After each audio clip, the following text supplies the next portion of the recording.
un correo para... Bien. Ok. Oremos y empezamos la clase. Señor, gracias y te pedimos que nos visitas, Dios, y con tu luz en nuestros corazones, que revela tus palabras y danos entendimientos.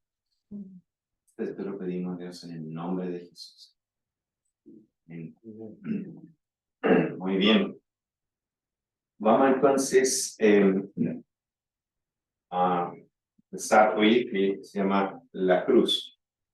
Ahora hemos comprendido que el hombre cayó en pecado, cómo ese pecado le afectó en todas las áreas de la vida y ese pecado le afectó cómo piensa, cómo reacciona, y todo su ser quedó contaminado, torcido y pervertido.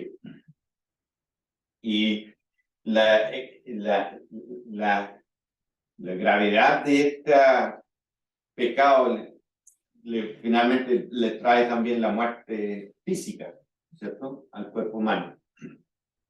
Entonces, ahora vamos a ir a ver cómo Dios empieza su proceso, que es un proceso de redimirnos, de salvarnos.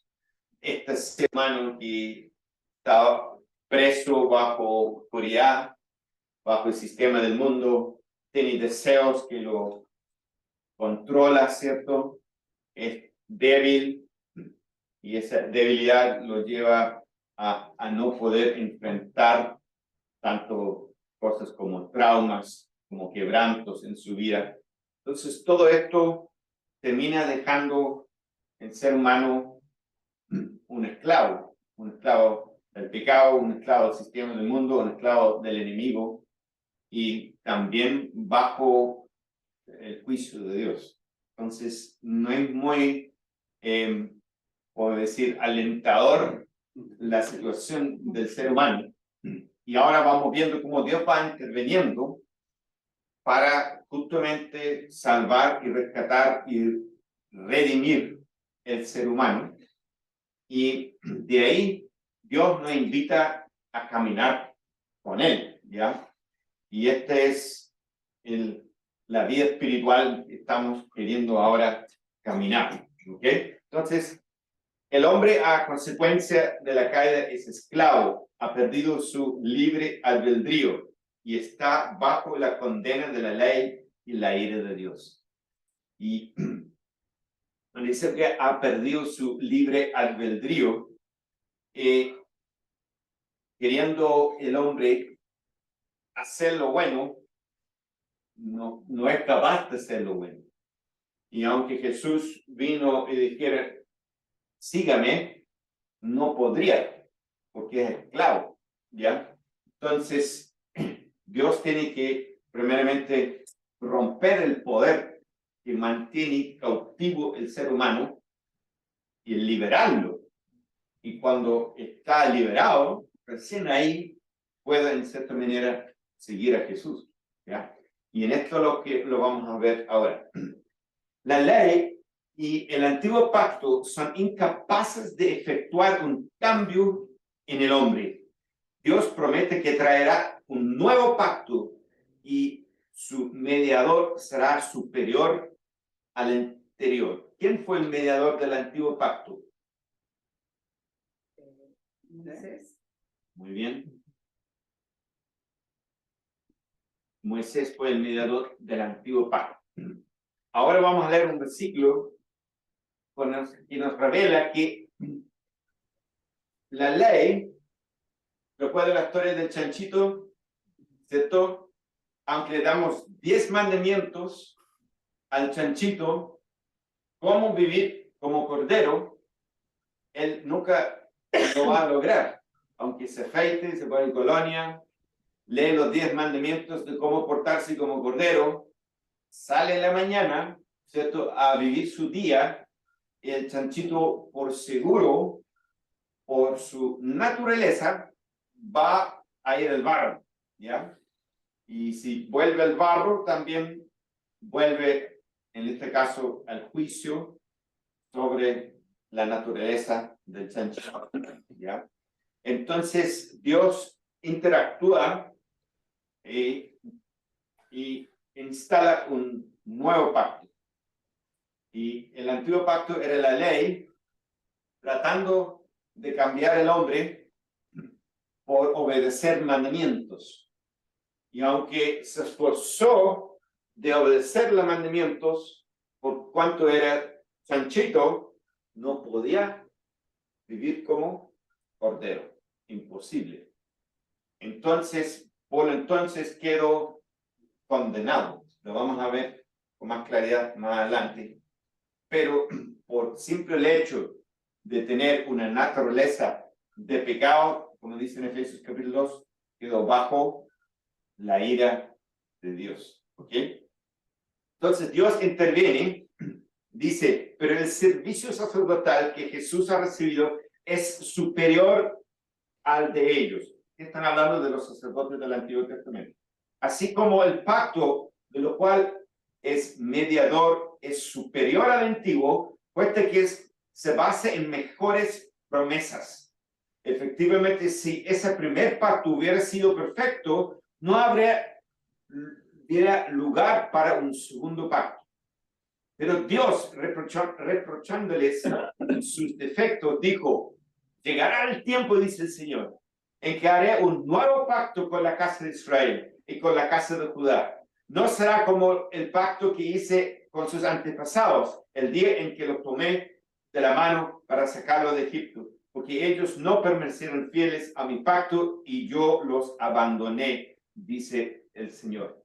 Entonces vemos que aunque Dios le dio su ley y Israel se esforzó, nunca pudo obedecer la ley, porque el problema era la naturaleza. Su naturaleza estaba torcida y no pudo obedecer la ley. Sigamos, dice, los rociaré con agua pura y quedarán purificados, los limpiaré de todas sus impurezas e idolatrías, los daré un nuevo corazón y les infundiré un espíritu nuevo. Les quitaré ese corazón de piedra que ahora tienen y les pondré un corazón de carne. Infundiré mi espíritu en ustedes y haré que sigan mis preceptos y obedezcan mis leyes. Entonces, profetizado desde muchos años antes por el profeta Ezequiel, que Dios iba a intervenir en la historia humana y iba a hacer algo nuevo. Y esto es el nuevo pacto. Y vamos a ir a ver este nuevo pacto y sus implicaciones. Entonces, ¿de qué sirvió el antiguo pacto? ¿Para qué hubiera un antiguo pacto y después un nuevo pacto? Vamos a ver y entender el propósito de la ley. Por tanto, nadie será justificado en presencia de Dios por hacer las obras que exige la ley. Más bien, mediante la ley cobramos conciencia del pecado. Entonces, aunque un ser humano se esforzó al máximo a obedecer la ley y logró una conducta exterior así intachable en obedecer la ley, en un momento en su mente, ¿cierto? Había pensado, lo logré, y le entró el orgullo y pecó. No sé si me entiendes. Sí. Que no había caso, porque aunque podía lograr una conducta exterior, el problema estaba adentro, ¿ya? En el corazón. Entonces, dije, ¿para qué Dios dio la ley? La ley era para representar el comportamiento santo de Dios y mostró al hombre que no podía lograr ese comportamiento santo. No lo podía lograr. Entonces, ¿cuál es el propósito de la ley? Mediante la ley cobramos conciencia de que somos pecadores. Y si sigamos, así que la ley vino a ser nuestra guía encargado de conducirnos a Cristo para que fuéramos justificados por la fe. Entonces la ley le dice, miren el espejito, miren lo que eres. Y tú ves en el espejo y dices, soy un asqueroso, soy pecador. Y aunque me esfuerzo con todo mi esfuerzo a obedecer la ley, no lo voy a lograr. Cristo, sálvame. Y pones tu confianza en Cristo y eres salvo por medio de la fe, que es el nuevo pacto, fe en Cristo. ¿Ok? Y es muy importante entender la Biblia porque estos dos pactos trabajan en conjunto para revelar todo el propósito de Dios maravilloso. Lo primero que hace Dios al salvarnos es tratar con el pecado y luego trata con la naturaleza del pecado, porque son dos cosas distintas. Uno son los pecados y otro es la naturaleza del pecado que hay en nosotros y otro es el fruto de esa naturaleza, que son nuestros pecados. Vamos a ver cómo primeramente Dios resuelve el problema de los pecados, ¿ya? El fruto de nuestra naturaleza pecaminosa. En cambio, el que no obra, pero cree en aquel que justifica al impío, su fe es contado por justicia. Entonces, este es uno de los versículos más impactantes de la Biblia, que Dios justifica al impío. ¿Ya? Suena chueco que Dios pueda declarar justo un pecador, pero de esto se trata la maravilla del Evangelio. Y luego nos viene la pregunta, ¿es correcto decir que Dios justifica los pecadores? Y si es así, ¿cómo hace esto un Dios justo, un Dios recto? ¿Cómo declara un pecador inocente o justo? ¿Cómo lo hace Dios? ¿Cómo lo logra Dios hacer esto? Tú eres culpable por tu pecado. Ante el juicio de Dios estás condenado y debes pagar tu sentencia. Eso es cada uno de nosotros. Si se prende la luz de Dios, nos vamos a ver el pecado en nuestras vidas. Ese pecado es evidencia que somos culpables. Somos presentados ante un corte, ante el juez. El juez te dice, aquí está la evidencia, tu pecado. ¿Cuál es la paga del pecado? Es muerte. Tú estás digno de muerte, estás condenado. ¿Ya? Eso es lo que debería suceder a nosotros. Presentaba las evidencias en tu contra y agregado culpable, viene el gendarme de la corte para llevarte a la cárcel. Es decir, se está dado la sentencia y te vas adentro, porque eres hallado culpable de tu pecado, se presenta la evidencia, se hizo el juicio y estás frito. Pero de repente se presenta un hombre y dice, yo pagaré su condena, solo déjalo libre. Entonces viene otro y dice, yo voy a ir a la cárcel en su lugar. Deja a que él o ella, déjalo libre. Y yo pago la condena por él, por ella. En los tiempos de Jesús, la condena no era la cárcel, era la cruz. Entonces, si recibes tu regalo por fe, su acto de tomar tu castigo, eres liberado de tu condena. Y como Jesús murió sin pecado y justo, Él también te regala su justicia. Chiquillo, esto es la esencia del Evangelio. Y es demasiado bello entender esto. Y esto distingue el cristianismo de todas las demás religiones del mundo. Porque todas las demás religiones del mundo exige algún tipo de conducta o comportamiento para que tú te vayas luchando para si algún día a lo mejor logras ser aceptado por Dios. Y eso es el hombre forzándose para lograr ser acepto por Dios. Esa es religión.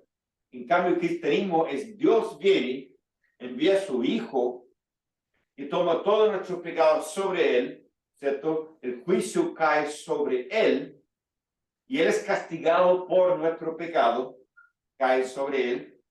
Isaías 53, ¿cierto? Lo conoce el versículo, ¿no? Es demasiado bello el versículo, lo podemos leer en un segundito más. Y entonces, ¿qué pasa?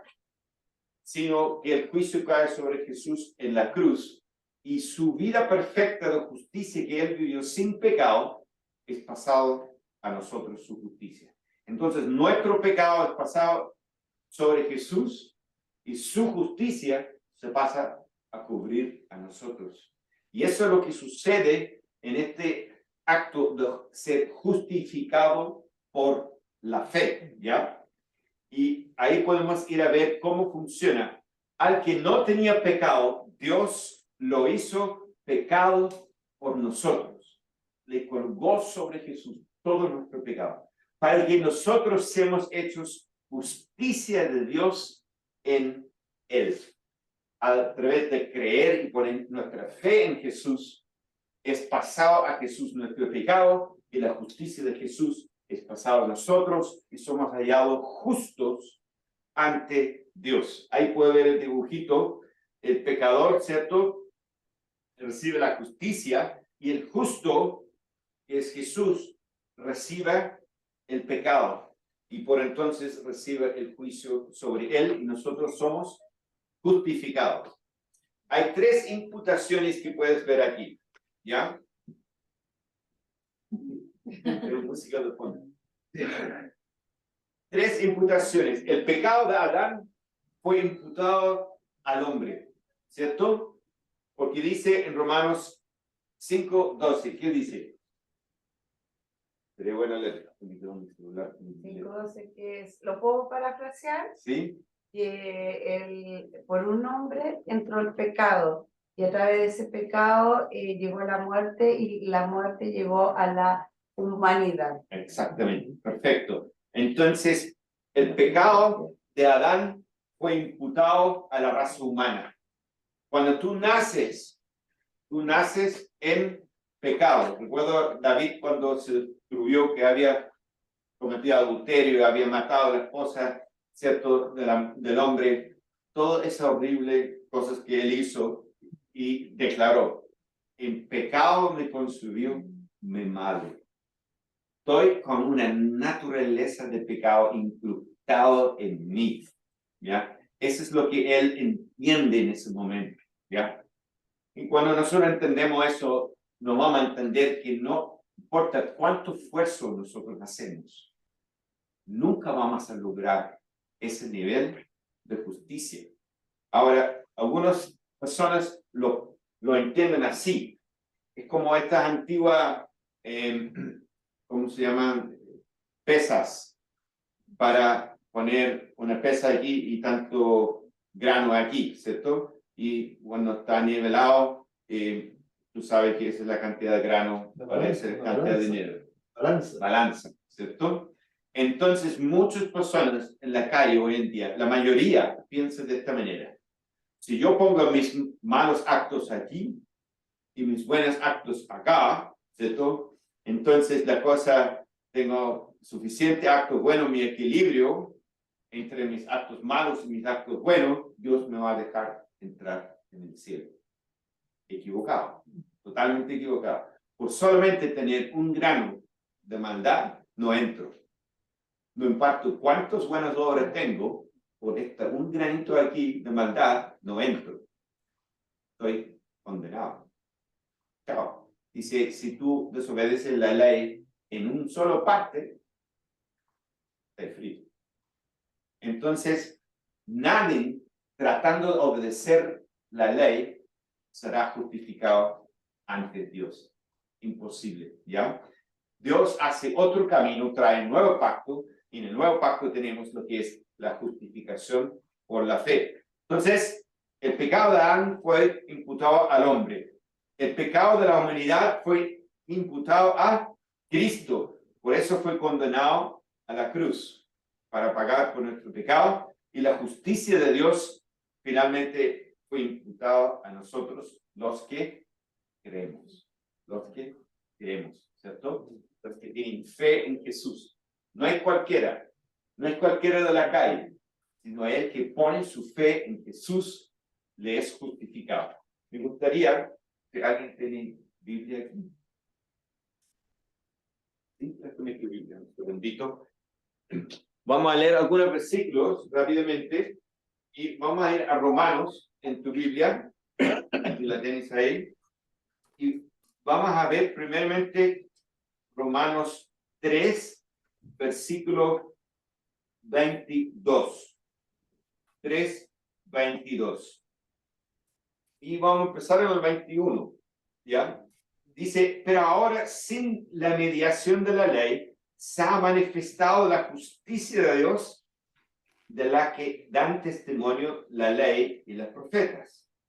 Entonces, estás hablando de otros tipos de justicia. La justicia de la ley es uno, y la justicia que es por la fe es otro tipo de justicia, ¿ya? Esta justicia de Dios llega mediante la fe en Jesucristo a todos los que creen. De hecho, no hay distinción, pues todos han pecado y están privados de la gloria de Dios. Pero por su gracia son justificados gratuitamente mediante la redención que Cristo Jesús efectuó. Entonces, justificados, ¿y cómo? Gratuitamente, ¿y cómo? Por medio de la fe. ¡Qué evangelio más poderoso! ¡Qué mensaje más glorioso! Que yo, por poner mi fe en Cristo, pueda ser hallado justo antes Dios. Y todo el que está creciendo en el evangelio tiene que entender esto, tiene que comprenderlo. Es necesario que este sea para ti como tu lenguaje de todos los días. Cuando tú tomas tu Biblia y lees la palabra justificado, como todo esto tiene que pasar por tu mente, que yo estaba presentado ante el juez. Y justo pasó Jesús en ese momento y dijo, déjame ya ir libre, yo voy a pagar su condena. Pero no se fue a la cárcel, sino se fue a la cruz. Y ahora yo quedo justificado. Y así yo vivo delante de Dios todos los días. Si no fuera por eso hecho de Jesús fue a la cruz, yo aún estaría debajo del juicio y la ira de Dios. ¿Ya? Bien, vamos a leer a Isaías 53, porque ahí profetiza lo que iba a suceder en la cruz. Es demasiado hermoso. Despreciado, el versículo 3 de Isaías 53. Despreciado, rechazado por los hombres, varón de dolores, hecho para el sufrimiento. Todos evitaban mirarlo.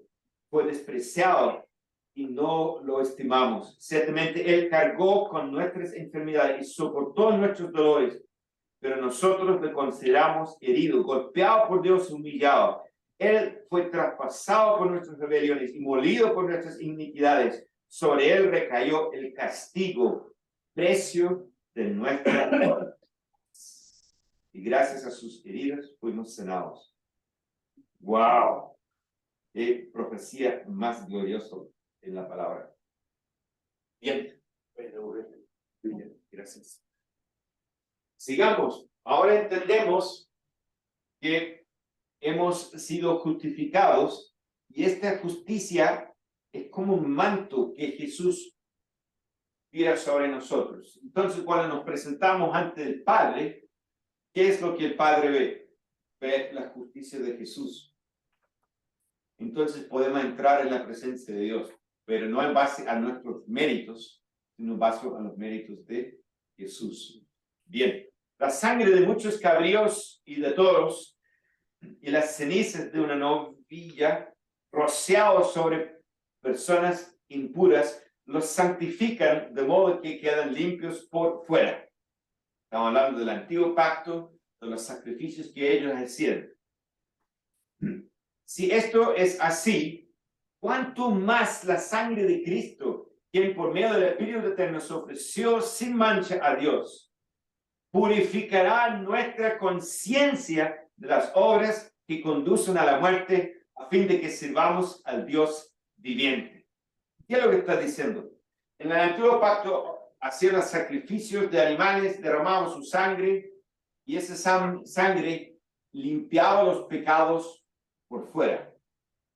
Entonces ellos quedaban limpios por fuera, pero no podía eso entrar en el interior del ser humano. Pero la sangre de Jesús, cuando fue derramado, tiene el poder de entrar en nuestro interior y limpiarnos de pecado, pero ir más allá aún y limpiar nuestra conciencia. Es decir, en el antiguo pacto, aunque ellos fueron limpiados por los sacrificios y la sangre, ellos no sentían una limpieza en su conciencia.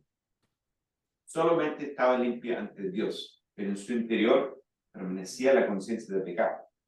En cambio, el nuevo pacto y la sangre de Jesús tiene el poder de limpiarnos de todo nuestro pecado, pero entra en nuestro interior. Y aquí adentro provoca un cambio en que nos limpia la conciencia. De tal manera que cuando nos presentamos ante Dios el día domingo a adorar, yo no siento que soy un horrible pecador. Siento que soy hijo de Dios y me puedo presentar con la conciencia limpia y levantar mi rostro y mirar a Dios sin conciencia de pecado. Qué maravilloso.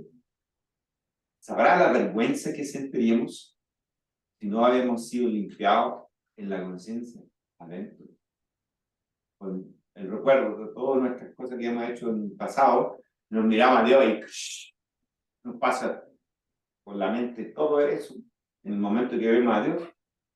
Sería horrible. Nadie que quisiera venir el día domingo a adorar a Dios porque estaría recordando toda la porquería que hemos hecho en nuestra vida. Pero lo que hace la sangre de Jesús es nos limpia la conciencia. Nos paramos ante Dios y nadie nos acusa. Y quedamos tranquilos. Y podemos mirar, podemos decir, el rostro de Dios. Eso es algo tremendo, chicos, por lo cual la invitación es entrar en su presencia, porque hemos sido limpiados. Entre confiadamente, dice. ¿Cierto? Por cuando se cumplió el plazo, Dios envió a su Hijo, nació de una mujer, nació bajo la ley, para rescatar a los que estaban bajo la ley, a fin de que fuéramos adoptados como hijos. Ustedes ya son hijos. Dios ha enviado a nuestros corazones el espíritu de su Hijo y clama, Abba Padre. Así que ya no eres esclavo, sino hijo. Y como eres hijo, Dios te ha hecho también heredero. Es decir, ahora la voz del Espíritu Santo, además de limpiarnos la conciencia, nos sopla y dice, eres mi hijo amado. Entonces somos adoptados, somos limpiados y somos adoptados hijos de Dios. Y con conciencia limpia. ¡Qué maravilla! ¿Ya? Y nos debe invitar que levantamos en la mañana y nos vamos a la presencia de Dios, porque no hay nada que impide que tú puedas presentarte ante Dios. Porque estás limpio, tu conciencia está limpia, no tiene nada en tu conciencia. A lo mejor pecaste ayer, puedes confesar ese pecado y queda limpio tu conciencia. De hecho, el apóstol Pablo, cuando se presentó ante uno de la autoridad, no me recuerdo el nombre de la autoridad, y dice, yo con conciencia limpia, dijo, y la guardia se dio vuelta y le dio una bofetada así. Porque ellos, todo era el conocimiento general que Pablo había matado mucha gente. Tienes con conciencia limpia, digamos. ¿Qué le pasa? Este homicida, sí, viene a decir que tiene la conciencia limpia. ¿Cómo se te ocurre? Pero la verdad, tenía la conciencia limpia. ¿Y por qué? Por esto. Porque lo que Jesús había hecho en la cruz por nosotros, pagando el precio por el pecado. Y ahí, en relación a eso, porque igual se supone que es decir, con la conciencia limpia y todo, ya, lo estaba respondiendo recién, porque según también lo que hemos ido viendo, están las manifestaciones del yo, por el egocentrismo, y que obviamente seguimos pegando, ¿cachai? Sí. Seguimos pegando, nos seguimos equivocando, pero claro, esto se refleja, lo que tú dices, en el sentido de que ya tenemos la conciencia y de que podemos ir a Dios con nuestro pecado y ahí como que de nuevo, como que empieza de nuevo el sitio. Ya. Es muy buena pregunta porque ese es el caminar diario. ¿Cómo ahora tomamos estas verdades y cómo vivimos diariamente con esto? ¿Entiendes? Y esta viene más adelante cuando vamos a hablar sobre andar en el Espíritu Santo.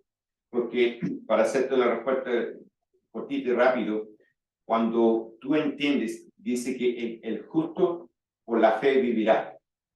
Y como tú vives por fe, tú estás cubierto de una justicia.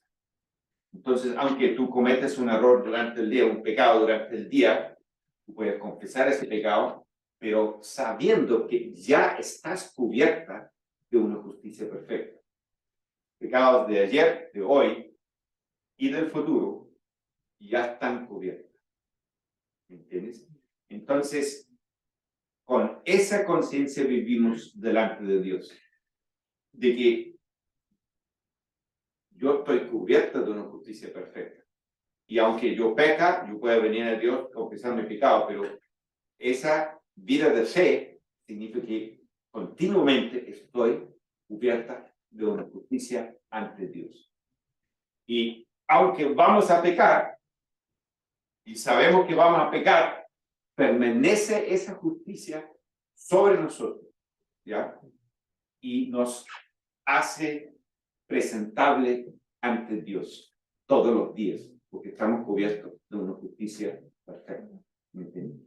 Y esto, cuando tú lo entiendes, tú caminas con Dios, aunque tu caminar no es perfecto, ¿ya? Pero tú sabes, tienes paz en tu corazón, porque está resuelta el tema del pecado, de hoy y mañana y para siempre. ¿Entiendes? Ahora, que cuando las personas se descarrían, se apartan de Dios y viven una vida completamente pecaminosa otra vez. Es otro caso. De ahí podemos entrar a decir, esa persona abandonó la fe. Y si esa persona abandonó la fe, no tiene justicia. Y para mí está en peligro esa persona, porque abandonó la fe. No es persona que está luchando para salir del pecado, está luchando. Esa persona vive por fe y está cubierto de justicia. ¿Ya? Está tranquilo. Pero la persona que da la vuelta a Dios y se aparta de la fe no tiene justicia. ¿De cómo se va a presentar ante Dios? No tiene cómo presentarse. Entonces, eso vamos a entrar un poquito más adelante cuando tocamos el tema. Tú sabes que hay todo un tema de que la salvación se pierde, la salvación no se pierde, ¿cierto? El arminiano, el calvinista, podemos tocar eso un día para hacer algunas preguntas. Bien, ahora entramos en el tema de cómo Dios ya ha tratado con nuestros pecados, borrados, limpiados y resueltas, los del pasado, las de hoy y las del futuro, por una justicia perfecta que nos cubre porque estamos viviendo por fe. ¿Ok? Ahora Dios sí trata con esa naturaleza de pecado en nosotros. En ese tiempo también todos nosotros vivimos como ellos, impulsados por nuestros deseos pecaminosos, siguiendo nuestra propia voluntad y nuestros propósitos. Como los demás, éramos por naturaleza objeto de la ira de Dios. Entonces, solo el hecho que nuestra naturaleza era una naturaleza pecaminosa, estábamos bajo la condena de Dios, ¿ya? La ira de Dios. Ciertamente les aseguro que todo el que peca es esclavo del pecado, respondió Jesús. Ahora bien, el esclavo no se queda para siempre en la familia, pero el hijo sí se queda en ella para siempre. Así que, si el hijo los libera, serán ustedes verdaderamente libres. Ahora, tienen que entender cuál es la diferencia entre un esclavo y un hijo. Un esclavo es el que está bajo el antiguo pacto, bajo la ley. ¿Qué es un hijo? Un hijo es el que ha creído en Dios, está viviendo por fe. Entonces, ¿qué es un esclavo? El que vive bajo el antiguo pacto, usándose de tratar de ser bien, obedeciendo la ley. Y eso es un esclavo. ¿Qué es un hijo? El que ha puesto su fe en Jesús, ha creído en Jesús y ahora es hijo de Dios y es heredero, ¿cierto? Y es justificado por la fe. ¿Ok? Bien, ahora vamos a tratar a ver cómo Dios resuelve el problema de la naturaleza del pecado. ¿Cuáles eran los problemas que vimos? El primer problema, como consecuencia de la caída, fue la ceguera. Recuerda el veneno y el agua delante de ti, si está vendada, ¿cierto? Vendado, tú no tienes la capacidad de escoger entre mal y bien, porque estás ciego. ¿Qué es la primera cosa que sucede? Un nuevo nacido, dice Jesús, de cierto, si no naces de nuevo, no puedes ver el reino de Dios. El nuevo nacimiento es cuando nacemos espiritualmente y nuestros ojos espirituales son abiertas. Empezamos a ver el mundo espiritual porque nacimos de nuevo, ¿ya? Y nacimos en el reino. Entonces, ¿cómo le quita la ceguera a Dios? Nos hace nacer de nuevo a través de un nacimiento espiritual. Cuando nacemos espiritualmente, recuerda de todo lo que hablamos del alma, del cuerpo y del espíritu. Y el espíritu estaba en estado de coma o dormía. Y cuando nacemos de nuevo, ¿qué sucede? El hombre es reconciliado con Dios y el Espíritu de Dios viene a vivir dentro de nuestro espíritu. Entonces, hay comunión entre nuestro espíritu y el Espíritu de Dios y somos de este estado de coma, somos despertados nuevamente a una vida espiritual conectado con Dios. Y obviamente de ahí en adelante queremos que el Espíritu Santo empezamos a darle prioridad al Espíritu para que Él comunique con el alma y el cuerpo toma el orden debajo del alma, ¿cierto? Entonces, son abiertos nuestros ojos, Juan 3:3. ¿Qué con los deseos malos? ¿Ya? Esos deseos que son como hambre, que tú quieres comer. El comer es hacer el malo. Los malos deseos, Gálatas 5:24. ¿Alguien lo tiene para allá para leerlo? Gálatas 5:24.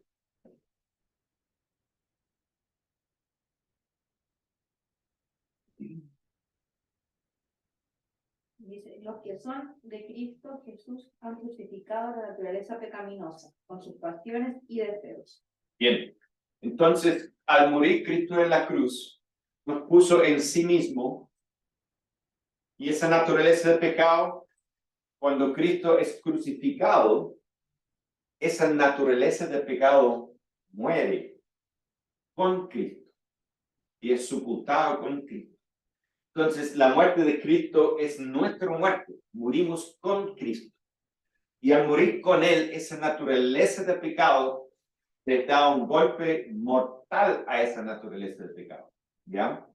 Entonces, todos los que son de Cristo han crucificado esa naturaleza de pecado y que quería controlarte con los deseos. ¿Ok?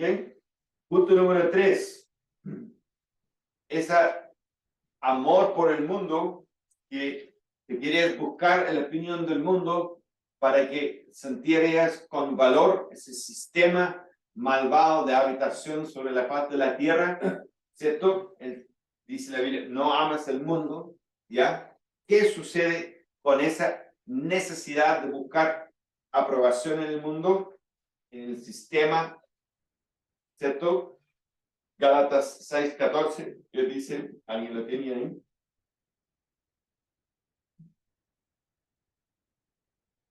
¿14? Sí.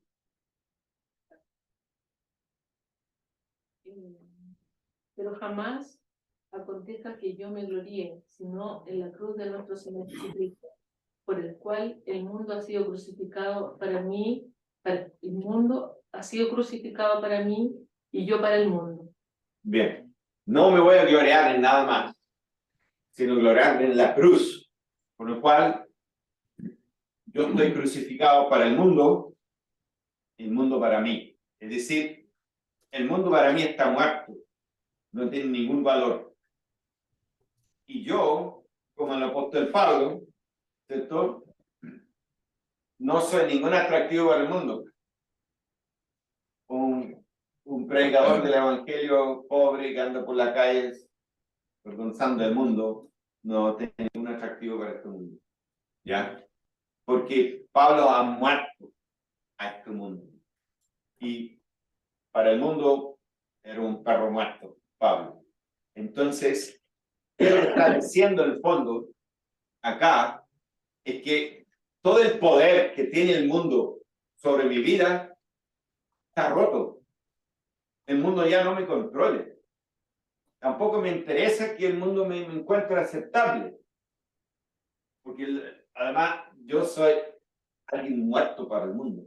Porque de verdad, todo lo que cuando tú quieres agradar a este mundo, quieres ser aceptado para este mundo, que este mundo te reconoce, que este mundo te aplaude, cuando tú entiendes que este mundo está bajo el juicio de Dios y es una opinión perversa y torcida, te das cuenta que me quiere agradar eso que está bajo el juicio de Dios. Él está desaprobado por Dios, está bajo el juicio de Dios. Yo no quiero buscar caerme bien eso, porque ya está juzgado por Dios, bajo el juicio de Dios. Entonces, ese ya está sepultado para mí, ese ya está crucificado para mí. No voy a buscar aprobación del mundo, ni aceptación del mundo, ni voy a amar al mundo, porque ya está bajo el juicio de Dios. Entonces, ¿qué pasa? Nosotros somos puestos en Cristo. Mira, tenemos que explicar algo aquí. ¿Recuerdan el arca de Noé? ¿Sí? ¿Qué pasó? Noé fue a predicar que se arrepiente. Su mensaje. Arrepiéntete porque viene un diluvio. No lo pescaron solamente los familiares, ¿cierto? Entraron en la arca y en ese momento cayó el agua. ¿Qué era el agua? El agua era el juicio de Dios, ¿cierto? Que cayó y mató todos los pecadores, todos los animales muertos debajo del agua. ¿Quién fueron salvos? Los que estaban dentro de la arca, porque la arca flotó, ¿cierto? Y fueron salvos. ¿Por qué entraron en la arca? Porque creyeron el mensaje. Y al creer, entraron en la arca y fueron salvos. Si tú lees en Pedro, dice, y este es igual que el bautismo. Es símbolo del bautismo. ¿Ya? ¿Qué es el bautismo? El bautismo es que tú te pones debajo del agua. Y el agua representa el juicio. Entonces tú dices, mi antigua vida lo dejo debajo del juicio de Dios. Y me resucita, flotando en la arca, a una nueva vida. Después que la arca quedó en la tierra, inició una nueva vida, porque no había nada vivo, solamente los que estaban dentro la arca. Entonces, el agua representa el juicio de Dios y el bautismo representa que tú tomas tu antigua vida, la pones debajo del agua, bajo el juicio de Dios, eres sepultado y tú resucitas a una nueva vida. Y entendiendo esto, todo el sistema del mundo en aquel tiempo de Noé cayó bajo el juicio, el agua de Dios. Entonces, tenemos que entender que este mundo está bajo el juicio de Dios. Y la práctica de la vida cristiana aquí entra en distintas opiniones, ¿entiendes? Digo, nosotros no tenemos ninguna comunión con este mundo, en absoluto. Porque este es un mundo que está bajo el juicio de Dios. Y nosotros hemos sido trasladados al reino de Dios. Y no hay comunión entre el mundo de Satanás y el mundo de Dios. No hay comunión. Eso no significa que andamos tratando mal la gente no cristiana o insultándoles o nada de eso, sino que no buscamos comunión con este mundo. ¿Ya? Nosotros podemos amar a la gente, no podemos hacer amistades, atraerlas al reino de Dios, pero nosotros no nos tenemos comunión con ese mundo. ¿Conocen Santiago 4:4? Nos dice, almas adúlteras, ¿ya? ¿No sabe que amistad con el mundo es enemistad con Dios? Y eso es la dos reinos que están en conflicto. Si tú te haces amigo de este mundo, tú eres enemigo de Dios. Enemigo de Dios. Si haces amigo de este mundo. No hay comunión entre el reino de las tinieblas y el reino de la luz. No hay. No hay ninguna comunión. Si tú quieres tener comunión con este mundo, te vas a encontrar bajo la ira de Dios. Si tú te unes al reino de Dios, te vas a encontrar bajo el rechazo de este mundo. Porque tú, siendo parte del reino de Dios, este mundo de tinieblas lo va a rechazar. Por eso Jesús dijo, vas a sufrir persecución. Porque este mundo está bajo el poder del maligno. Y tú eres un hijo de Dios. Entonces, no hay comunión entre tú y este mundo. Ahora, cuidado cómo tú lo aplicas, porque tú puedes cometer errores. Podemos hablar un poco más cómo lo hacemos, pero yo quiero despertarte al fondo de este mensaje, al fondo de lo que está pasando. Este mundo está bajo juicio y va a ser juzgado. Y no hay comunión entre nosotros y este mundo. ¿Ya? Repito, no significa que no amamos a los pecadores y no conversamos con ellos y no tenemos conexión con ellos. Sí. Sí, conversar sí, pero podemos ser amigos de personas que no conocen nada de Dios, no quieren nada con Dios. Lo que pasa... Y también la segunda pregunta, ¿usted tiene amigos que no conocen a Dios? Sí. Amigos, así. Así, yo no lo llamaría amigos, pero compartimos cosas, ¿cierto?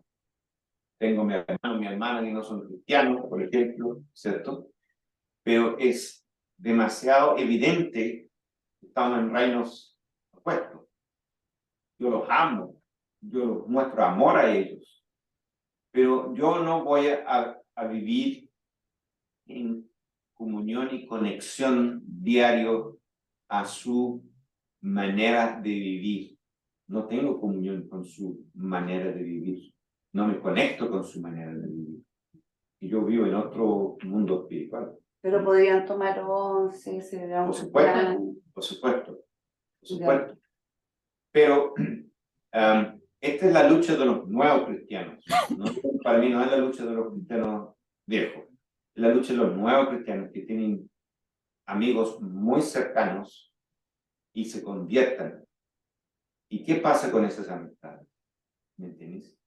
Porque ellos tienen influencia en tu vida y tienen cierto poder en tu vida y tú tienes ciertas conexiones con ellos. Yo tuve que decir a un muy buen amigo mío en la universidad, lo tuve que escribirle una carta. ¿Ya? Yo he decidido por esto. Y tú eres mi amigo, yo te amo, pero tú ves este camino. ¿Ya? Y lo tuve que declarar abiertamente. Y esa rompió nuestra relación y yo quedo súper triste. Si lo hice con toda la sabiduría del mundo, no lo sé. Era recién convertido, pero nuestros caminos separaron. Hoy día todavía estoy muy amigos con compañeros de la universidad que eran cristianos, nos vemos todavía, pero con él hay una comunicación de vez en cuando, Facebook o algo así. Pero es compleja cómo lo llevamos esto a la práctica. Hay que tomar cuidado porque podemos ir extremo de un lado y extremo al otro lado también. Es que yo pensaba que tampoco se puede.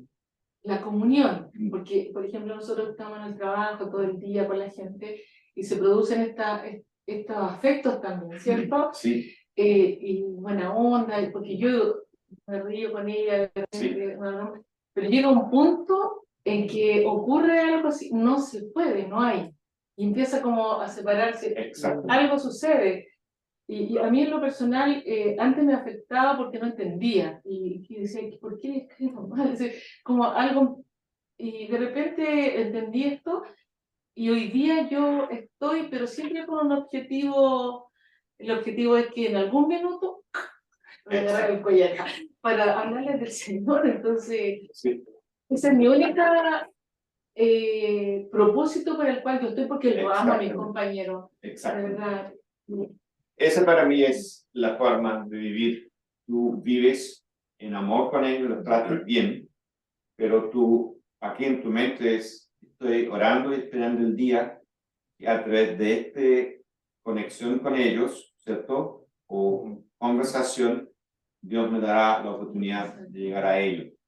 Y esa es la razón por la cual me mantengo una comunicación con ellos. No, porque no se puede. Yo justo quería preguntar eso, porque por ejemplo, mi mejor amiga dejó de creer, Ya. era creyente, dejó de creer, pero católica. Y me habla y yo siento que de repente que si le voy a decir, si le digo algo, o sea, es obligación, tenemos que decirle algo, cuando yo sé que está equivocada en algunas cosas que dice, es obligación o puedo esperar, porque de repente siento que tengo que esperar el momento oportuno, porque si estoy todo el rato diciéndole algo, nos vamos a alejar. Y yo quiero salvarla, o sea, yo Sí. quiero que ella cambie, porque está equivocada en lo que ella siente. Sí. Dios no la ha abandonado, entonces yo siento que ella eso es lo que ella cree. Entonces, tengo que hablar siempre, o sea, si yo veo en algo, estoy en una mesa con gente y la gente dice algo que esté equivocado, es mi obligación hablar, o de repente si es prudente mejor callo, o tengo que hablar nomás. Voy a contestar a ti esa pregunta. Yo en mi oficina está mi cargador, por favor, mira, están haciendo mi escritorio y me la puede traer. Está avisándome que se va a apagar. Muy buena pregunta, eso, ¿cierto? Lo que dicen Proverbios, el sabio gana alma. Entonces, la prudencia de saber en qué momento decir algo es clave, exactamente eso. Tú estás esperando un momento en que la persona de repente baja la guardia y abre el corazón y es el momento para hablar. O el otro día la persona está enojado, te anda tirando garabatos, enojando. No es el momento necesariamente de predicarle a la persona. Entonces, dice, el sabio gana almas. Es decir, el sabio va a hablar en el momento preciso, ¿cierto? Justo cuando baja la guardia y tú vas a entrar en su corazón. Y mientras tanto vas a estar orando por eso. Entonces el sabio gana almas y no nos rendimos. Seguimos y seguimos y seguimos. Bien, sigamos al egocéntrico. ¿Cómo Dios nos rescata? Que me quedó algo en el tintero, por ejemplo, eso, alcanzar alma, uno los acompaña y llega un momento que ya como que uno ve que no pasa nada. Está bien hacer un paso al lado. Yo creo que hacer un paso al lado en el sentido de que dejamos de intentar verbalmente ganarlos, yo creo que llega ese momento. Pero seguir orando. Pero seguimos orando. Yo oré por un amigo de la universidad y que se hizo el testigo de Jehová, casi me echó de su casa y no había caso. Yo dije, Dios, me rindo, pero seguí orando por él. de vez en cuando. Y de repente un día llegó a la universidad así, con la Biblia en la mano, a la universidad, a mi puesto en la universidad, con la Biblia en la mano, llorando, que Dios le había mostrado que Cristo era Dios. La gran conflicto de los testigos que va a hacer tú. Llorando. Y dije, ahora no lo puedo encontrar, pero yo lo leí en la Biblia. Es Dios. Y lloraba en la universidad. Y yo así impactado. Porque años tratando de convertirlo. Y Dios lo tocó y lo convirtió así. Poderoso Dios. O se comunicó con otra persona que le faltaba ese poquito. Le falta la última parte. Claro, nosotros a veces no vamos a ver los frutos. Podemos hablar con los compañeros, pero después de repente en el transcurso de la vida que va Otra a persona. venir otro, su aporte y listo, era. Uno habla la tierra, el otro siembra, el otro riega, pero la semilla es... Dios está en crecimiento. Claro. Punto 4. ¿Qué con el egocentrismo en nosotros? Gálatas 2:20. Si alguien lo puede leer ahí. Aquí lo tengo. Ya. Dice, mi antiguo yo ha sido crucificado con Cristo. Ya no vivo yo, sino que Cristo vive en mí. Así que vivo en este cuerpo terrenal confiando en el Hijo de Dios, quien me amó y se entregó a sí mismo por mí. Súper. Ahí está. Gracias, Marco. Pues a lo mejor leer el siguiente. Ahí Pablo declara abiertamente que la vida del yo ya fue crucificado, ¿ya? Y es un poquito difícil explicar esto, pero lo que sucede es sin robarte tu personalidad, sin robarte como Dios te diseñó, Cristo entre nosotros y Él empieza a vivir su vida a través de nosotros, ¿ya? Ya no somos nosotros, sino que Cristo vive su vida a través de nosotros. Entonces, ya no vivo yo, ese egocentrismo quedó crucificado en la cruz. Le he dado un golpe mortal, ese poder, podemos decir, negativo en el ser humano, de centrarse en sí mismo, satisfacer a sí mismo, mirar, servir a sí mismo, siempre está consigo en el centro, lo cual no puede escapar a una persona, menos que Cristo entre y Cristo llegue a ser el centro. ¿Ya? Sigamos. El 2 Corintios 12, 8 al 9. Ahí lo pueden leer, Marco. 2 Corintios 12. 12 del 8 al 9.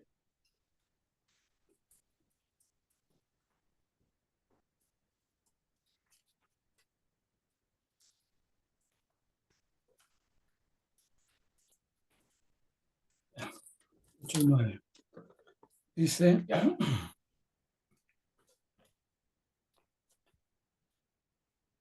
en 3 ocasiones distintas le supliqué al Señor que me la quitara.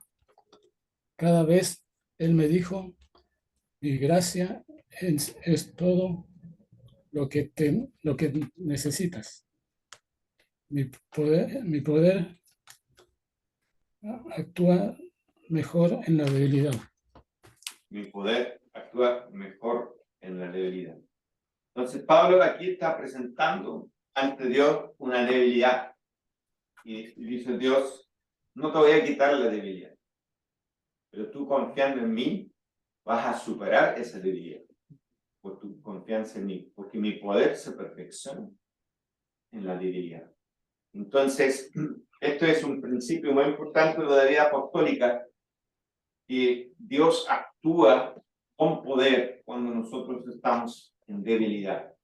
Pero la única cosa que tenemos que hacer nosotros es confiar en Él, poner nuestra confianza en Él, y su poder actúa en nuestra debilidad, rescatándonos y sacándonos de la debilidad.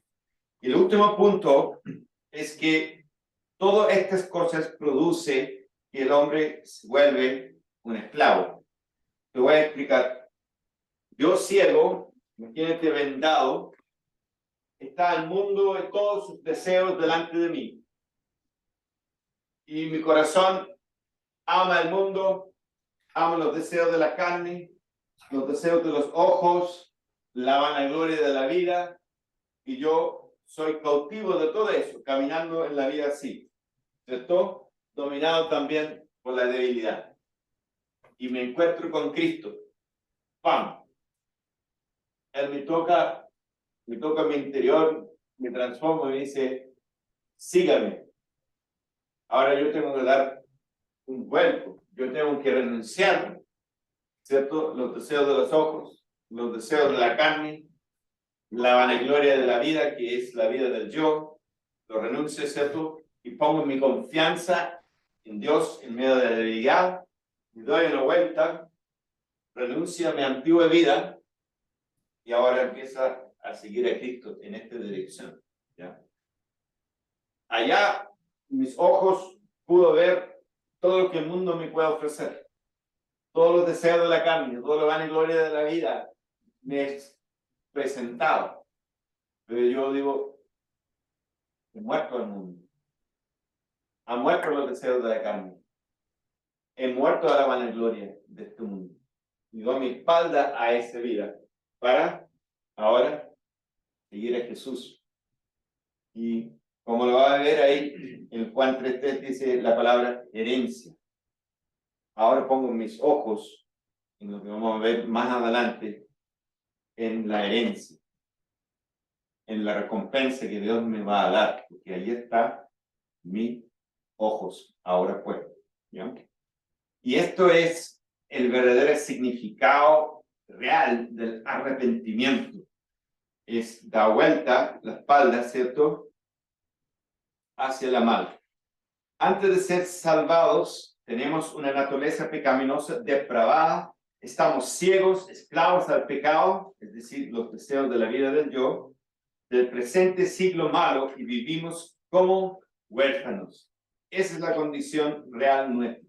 Dios, a través de su gracia, nos llama, respondemos y somos salvos y trasladados al reino de su amado Hijo. Cuando somos salvos, la naturaleza de pecado sufre un golpe mortal. El Espíritu Santo toma residencia en nosotros, impartiendo la nueva naturaleza, dando testimonio que somos hijos de Dios y convicción de nuestra herencia, ¿ya? Eso lo vamos a explicar un poquito más adelante, pero es a donde ponemos nuestra esperanza, es donde ponemos nuestra alegría y nuestros ojos, lo ponemos en la herencia. El Espíritu Santo es la garantía de nuestra herencia. ¿Has leído en tu Biblia que dice, es el aras? El Espíritu Santo es el aras de nuestra herencia. Déjeme explicarte brevemente. Si mi hijo va a cumplir 16 años, yo soy rico, le quiere dar un maravilloso regalo, le compro un Mercedes-Benz, de lo último, mejor modelo, ¿ya? Y lo trae para él, y él lo ve en su cumpleaños de 16 años, ve Mercedes-Benz, pero no puede manejar todavía, tiene solamente 16 años. Entonces le dije, aquí, hijo, te paso la llave del Mercedes-Benz en antemano, ahí está en tu mano. Cuando tú cumples 18 años, puedes insertar la llave, brum, y puede salir en tu Mercedes-Benz. Pero te doy en anticipo la llave.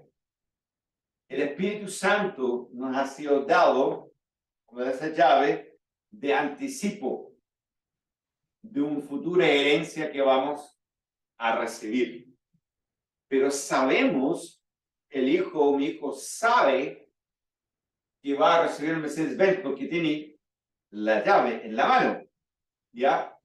Nosotros tenemos el Espíritu Santo en nosotros, el aras o depósito de una futura herencia. ¿Qué es esa herencia? No lo vamos a ver todavía, porque vamos a llegar a eso. Pero tú tienes absoluta seguridad que a ti te viene el Mercedes-Benz, sin duda. ¿Por qué? Porque tienes el Espíritu Santo.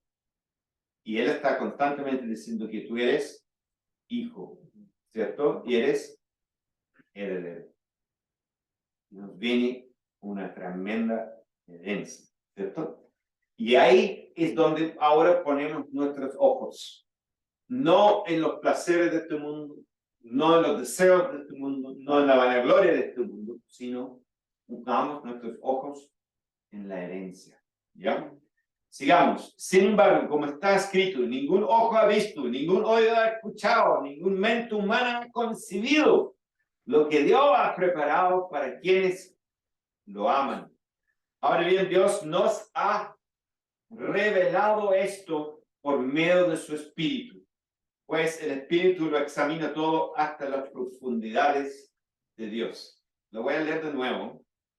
Ahora bien, Dios nos ha revelado esto por medio de su Espíritu. En la definición de este curso está escrito que ojalá que Dios nos revela, ¿cierto?, nuestra herencia. Si tú lees Efesios capítulo 1, versículo 18, tú vas a leer ahí Pablo diciendo que está orando, que está intercediendo para que Dios ilumine la mente para que sepa cuál es las riquezas de su herencia en los santos. Es decir, Pablo está orando para que los ojos de su entendimiento de la iglesia sean abiertos, para que sepan cuál es la riqueza de su herencia en los santos. Es decir, la oración de Pablo es que tú y yo vemos con ojos espirituales esa herencia, que sea iluminado a nosotros las riquezas de la gloria de esa herencia. Y más adelante lo voy a explicar. ¿Es una sola, pastor? ¿Ah? ¿Es una sola? Es una sola. Es una sola. ¿La salvación? Es más que eso. Es mucho más que eso. Y lo vamos a ir relatando durante este curso porque no sé en qué momento relatarte toda la historia, pero hubo un momento en mi vida en el campo misionero en donde estaba en el campo misionero y no tenía plata, andaba con un puro pantalón, un reloj plástico y había dejado mi posibilidad de trabajar como arquitecto, había renunciado a mi carrera, había renunciado a ofertas de trabajo y estaba en el campo misionero sin plata. Y me llega información de mis compañeros de la universidad que ya tenían un buen trabajo, ya habían comprado su casa, su BMW, y estaba construyendo una piscina en su casa. Entonces, a mí me llega esa información, y digo, yo estoy quedando atrás, yo estoy perdiendo. Además, evangelizando entre las personas negras, básicamente en la selva, la gente no se convertía. Nada está pasando. Entonces, una mañana le digo, Dios, ¿para qué voy a seguir haciendo esto? La gente ni siquiera se convierta. Mis amigos están avanzando en el mundo, ganando plata y riquezas y todo, y yo estoy siendo un estúpido aquí. ¿A qué tú me vas a mostrar para que yo siga haciendo esto? ¿Qué me va a motivar a seguir haciendo esto? Y en esa oración de esa semana, me voy por un devocional a la mañana, me siento en un campo, en el suelo, en medio de un campo abierto, tomo mi Biblia, abro mi Biblia, y en ese momento Dios, Dios me revela su gloria en ese momento. Y en esa experiencia de ver su gloria, lo voy a relatar un poco más claramente más adelante, es tan glorioso lo que vi que me cayó de inmediatamente, me cayó toda necesidad de ganar dinero o tener cosas en este mundo. Digamos, fue una cosa de inmediato, ¿sí? Fue liberado completamente de una necesidad de tener algo en este mundo, ¿entiendes? Y fue ahí donde yo entendí por qué Pablo estaba orando, que los ojos de vuestro entendimiento sean abiertos para que sepan cuáles son las riquezas de la gloria de su herencia nos ama. Entonces, en lugar de fijar nuestros ojos ahora en los deseos de la carne, los deseos de este mundo, no ahora pongamos nuestros ojos de fe en otro lugar, en una herencia, ¿cierto? Y sigamos adelante. Voy a explicar esto con más claridad para que lo entiendan, porque aparece en muchos versículos de la Biblia y con mucha claridad. Avanzando desde la salvación, dentro de nosotros hay una batalla entre la obra del Espíritu Santo y la naturaleza pecaminosa. Estamos despojándonos de la vieja naturaleza y vestiéndonos de la nueva, creado a la imagen de Dios. Redención. ¿Qué hora es? ¿Qué hora? A 10:04. Vamos rápidamente para cerrar esto. Hay en realidad 4 palabras, pero aquí vamos a ver 3 palabras en la Biblia para la palabra redención, ¿ya? Ahora, para que lo entiendas un poquito, en el Antiguo Testamento, si a ti te naciera un primogénito, ¿ya? Tu primer hijo, tú tenías que tomar un cordero y sacrificar el cordero para quedar con tu hijo, porque los primogénitos son de Dios, le pertenece a él. Si tú querías quedar con un asno primogénito, ¿ya? El primero que nace del vientre de su madre, tú tenías que tomar un cordero y sacrificarlo para que te puedas quedar con ese asno. O si no, tenías que sacrificar el asno a Dios, porque los primogénitos son de él, le pertenece a él. Entonces, a ti te naces un hijo, primer hijo, tienes que tomar un cordero y redimir tu hijo. Matar al cordero y te puedes quedar con tu hijo. ¿Me entiendes, no? ¿Por qué? Porque los primogénitos le pertenecían a Dios. ¿Ok? Ese principio se explica lo que es redimir. Es pagar un sacrificio para que tú te puedas quedar con el asno o lo que sea. ¿Ya? Bien, entramos las palabras. Lutrón, los romanos requerían un rescate para liberar a los aristócratas capturados como esclavos de guerra. Es decir, fueron en la guerra, fueron tomados presos, ¿cierto?